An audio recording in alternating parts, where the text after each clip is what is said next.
রাতে খালি গায়ে ঘুমালে দুইটি বিপদ আপনার জীবনে চলে আসবে।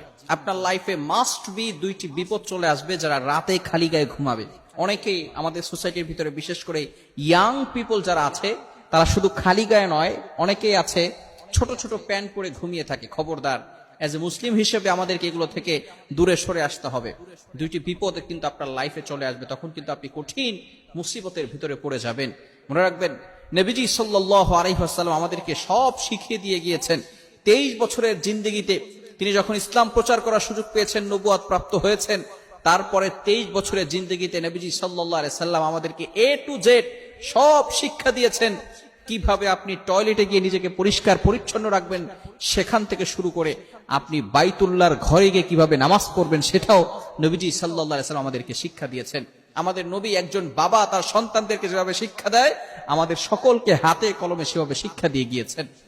নবীজি সাল্লাল্লাহু আলাইহি ওয়াসাল্লাম জানিয়ে দিয়েছেন, রাতের বেলা ঘুমানোর আগে ওযু করে ঘুমাতে হবে। যে ব্যক্তি রাতে ঘুমানোর আগে ওযু করে ঘুমায়, আল্লাহ পাক রব্বুল আলামিন তার জন্য একজন ফেরেশতা নিযুক্ত করে দেয়। এই ফেরেশতা সেই রাত থেকে সারা রাত ওই বান্দার জন্য দোয়া করতে থাকে, ওই বান্দার জন্য ক্ষমা প্রার্থনা করতে থাকে, ওই বান্দার জন্য আল্লাহ তাআলার কাছে রহমতের দোয়া করতে থাকে। যদি কোনো ব্যক্তি ওযু করে ঘুমায়, আর ওযু করে ঘুমালে কতটা সওয়াব! যদি কোনো ব্যক্তি ওযু অবস্থায় ঘুমায় এবং সে পরিপূর্ণভাবে নামাজ আদায় করে, সে যদি ওই রাতে মারা যায়, আল্লাহ তাআলা তার জন্য শহীদের মর্যাদা দান করবেন। বলেন সুবহানাল্লাহ। এজন্য অবশ্যই আমরা রাতে ওযু করে ঘুমাবো, এবং যেই বিষয়টি অবশ্যই খেয়াল করতে হবে, রাতে খালি গায়ে ঘুমানো যাবে না। একটি বিপদ হচ্ছে, যদি কোনো ব্যক্তি রাতে খালি গায়ে ঘুমায়, তখন তার কাছে দুইজন ফেরেশতা আছে, এবং আমাদের সব সময় প্রতিনিয়ত কিছু ফেরেশতা আমাদেরকে প্রটেক্ট করে থাকেন, আমাদেরকে হেফাজত করে থাকেন। কিছু কিছু সময় ছাড়াই ফেরেশতারা সব সময় থাকেন। একমাত্র যখন আমরা টয়লেটে প্রবেশ করি তখন এই ফেরেশতারা থাকেন না, এবং যখন আমরা বিশেষ করে স্ত্রী সহবাস করা হয় তখন এই ফেরেশতারা থাকেন না। এছাড়া অল টাইম এই ফেরেশতাগণ মানুষের সাথে থাকেন। যদি এই ফেরেশতাগণ যখন কোনো ব্যক্তি খালি গায়ে ঘুমায়, তখন ফেরেশতারা লজ্জা পেয়ে তার থেকে একটু দূরে সরে যায়। আর ফেরেশতারা যখনই দূরে সরে যায়, তখনই কিন্তু এই বান্দাকে বিভিন্ন ধরনের পোকা মাকড় অ্যাটাক করতে পারে। আপনি দেখতেছেন আপনার শরীরে যতগুলো ছিদ্র আছে, আল্লাহু আকবার, আল্লাহ তাআলা কিভাবে আমাদেরকে প্রটেক্ট করছেন, হেফাজত করছেন। আমাদের নাকের ছিদ্রের, কানের ছিদ্রের যে জায়গাগুলো রয়েছে, মুখের যে জায়গাগুলো রয়েছে, সমস্ত জায়গায় আল্লাহ তাআলা ফেরেশতা নিযুক্ত করে দিয়েছেন, যাতে করে আমি ঘুমিয়ে যাব আর আমার নাকের ভিতর দিয়ে, কানের ভিতর দিয়ে কোনো পোকামাকড় ঢুকে যাবে, এই জন্য আল্লাহ তাআলা ফেরেশতা নিযুক্ত করে রেখেছেন। কিন্তু যারা রাতে খালি গায়ে ঘুমাবে, ফেরেশতারা লজ্জাবোধ করে সেখান থেকে চলে যাওয়ার কারণে, একটু দূরে সরে যাওয়ার কারণে সেখানে কিন্তু বিভিন্ন ধরনের পোকামাকড় আমাদেরকে অ্যাটাক করতে পারে।